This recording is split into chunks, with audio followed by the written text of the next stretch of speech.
What is up, guys? It's Ted Vivman here, bringing you another, great Pokemon battle. Here we have an RU battle that I had off Smoking Wi-Fi, which I haven't used in probably almost 2 months. I can't remember the guy's name. I think it was Pimpy something. I can't remember exactly, but don't know if he's a YouTube channel. I'm not going to put it in. But this has been my standard RU team as of late. I just find it to be incredibly useful, and he's got a team with a lot of very offensive threats. I mean, there's Moltres, you have 2 very dangerous setup sweepers in Delicate and Feraligatr, and then I assume that Aerodactyl is there for Stealth Rock. So, without further ado, let's get this battle started.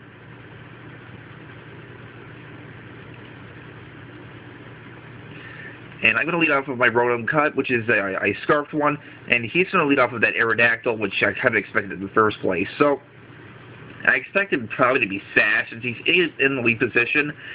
So, my best option is to go for the Volt Switch, just because, it's super effective. I can get the scouting going and, see exactly what he wants to do. But, the one problem with this team is probably the fact that it lacks priority, which kind of sucks, but at the same time, it's, whatever. So, I actually do not bring him down to the Sash after that Volt Switch, which kind of sucks, but not much I can do about it. As I now go into my Crustle, which is my entry hazard, Pokemon, as he sets up Stealth Rocks with the Switch. And he reveals a move to me that I did not see coming. His Aerodactyl actually carries the Toxic. And I kind of went, like, really? What? Say what? I couldn't get over the fact that he had Toxic. It's an offensive Pokemon, not even close to true supporting stuff. But, now he's going to go for the Sky Drop. And this was a pretty nasty strategy just because, I'm toxic and I can't move for that one turn. I guess it's a pretty nifty strategy. And I just find Aerodactyl like a tad too frail to do that job successfully. But I'm pretty much leaving in Crustle here to die just because it's poison and, I don't see a spinner. So I'm just going to take this opportunity to get as much hazards up as I can. As, I don't care if Crustle dies at this point. So, the poison is quickly wearing me down, so I'm a max HP, max defense Crustle, and I think I'm max HP, max defense anyway. I might have a little bit of speed investment, not entirely sure, but yeah, you can see how quickly that poison's wearing me down, but and see how little the Sky Drops are doing just because of that investment. So, but I'm going to get about 2 layers of spikes, which is good. It impedes those setup sweepers pretty nicely. So, I believe after Crustle dies, I don't want anything else to get poisoned or toxic or Sky Drop phased. So I pretty much just bring in Rotom Cut to finish this thing off, just because it's my best option. I don't want anything else to, Actually, no, that's right. I bring in Kling, my bad. But I was kind of worried he had Earthquake. I don't know if he predicted a switch here, but he goes for Crunch. I'm like, what? Why would you go for Crunch? But here I'm going to set up a substitute because that's what Kling does. It causes, this Kling has had its share of just destroying the opposition so dangerously. And he's going to keep trying to break my sub of Crunch. I don't know what his strategy was here. I guess he has Sky Drop, Crunch, Toxic, and Stealth Rock. That's a ridiculously weird set. But here I'm going to set up a Shift Gear, just get my speed up to +2, and an attack increase as well. And, an Aerodactyl's going to die if it switches in anyway. So, after getting that shift gear set up, I can really just go for the return and just finish this thing off. Didn't want gear grinding this. So, now Kling's behind a sub, and it's looking pretty fine. So, this Kling has been, it's had its share of sweeps. And it's just an amazing poke in RU. It really can unleash hell, because people underestimate the hell out of this thing all the time. And now he makes a very questionable play. He actually brings in the Moltres, which gets right by Stealth Rocks, and he's confident that he can take a +1 return. Well, guess what? That's not going to be the case. Moltres is going to go down, which is huge. It's a humongous offensive threat that goes down. Down it goes, and yeah, Kling's doing a little bit of work right now. So, but now she actually brings in Aggron here, which he should have brought in earlier, to be honest. But that kind of sucks. So I probably should have taken more advantage of the fact that his Aerodactyl couldn't do too much to me, because Aggron has that great defense. So this Gear Grunt is not going to do too much. I mean, it looks like a 2-hit KO, and, you know, I could probably KO it next turn, but I did not want to take that risk of one Gear Grind missing and him potentially taking me out in the following turn of Earthquake. So, done with my substitute, I'm pretty much forced here to switch out just because that's my best option, because I really don't want a Gear Grind to miss. I don't want to lose Kling Klang. So, expecting the Earthquake to go back into Rotom here.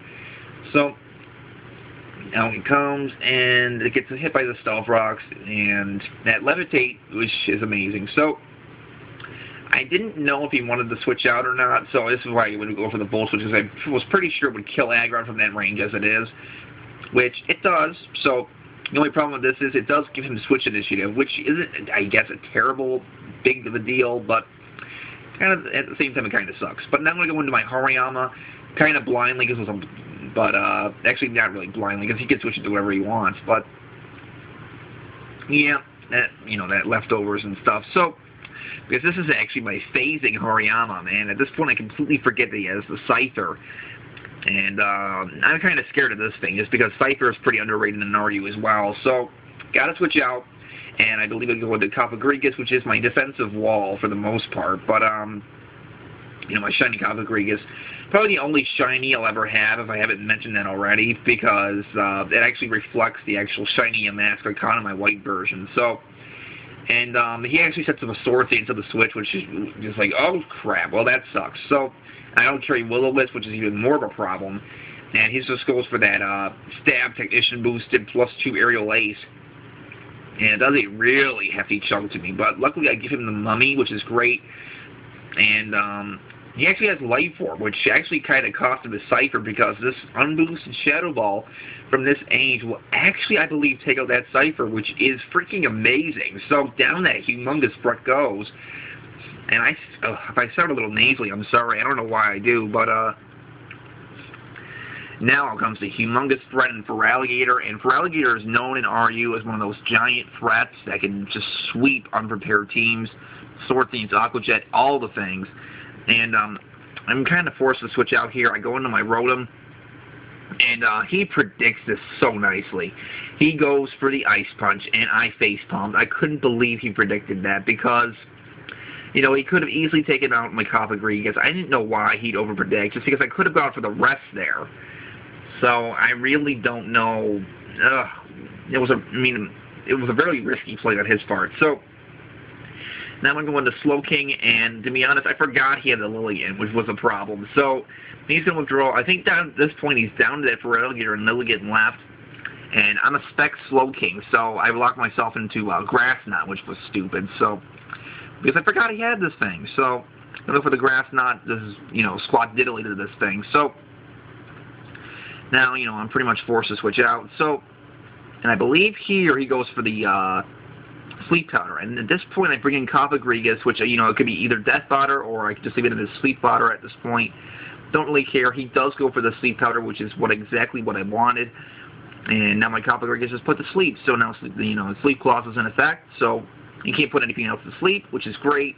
And, you know, I consider Cofagrigus to be the most useless member of the team at this moment. So now I can switch out and go into my Hariyama, expecting him to probably set up a Quiver Dance. So, and at this point, I believe he is, you know, unaware to the fact that I am a phasing Hariyama with Whirlwind. So this Hariyama is very defensively inclined, but carries Rest Talk, Whirlwind, and Force Palm for the paralyzation chance.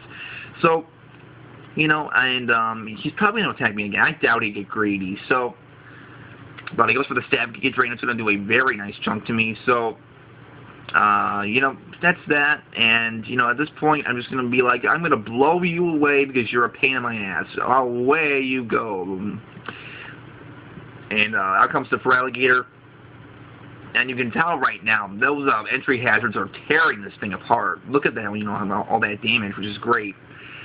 And at this point, I know for a fact that most likely a Force Palm will kill from that range, especially after his Life Orb recoil. So he goes for the Waterfall. I'm not sure if it'll kill. I'm kind of worried it will kill me, but at the same time, I'm not. I live with 19 HP like a boss, and I go for the Force Palm.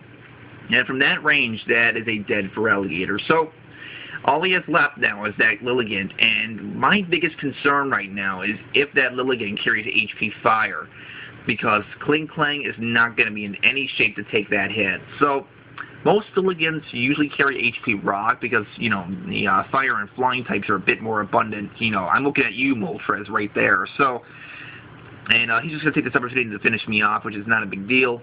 Down goes my Hariyama, and at this point, I think I am down to 3. I still have Slow King, I have Kling Klang, and Cofagrigus left. So, now comes the star of the show, Kling Klang, and at this point, you know, I gotta be scared. I'm scared, but he goes for Giga Drain, so I'm like, yes, I'm safe, because he would have got it for the In-Power Fire if he had it. So, at this point, I'm just going to set up a Shift Gear because he can't put me to sleep, so I'm not concerned about setting up a sub. And to be honest, I'm not sure if an HP Fire would have killed from that range anyway, to be perfectly honest. So, that's pretty much the start of the end, because now I'm going to go for that stab plus 1 gear grind.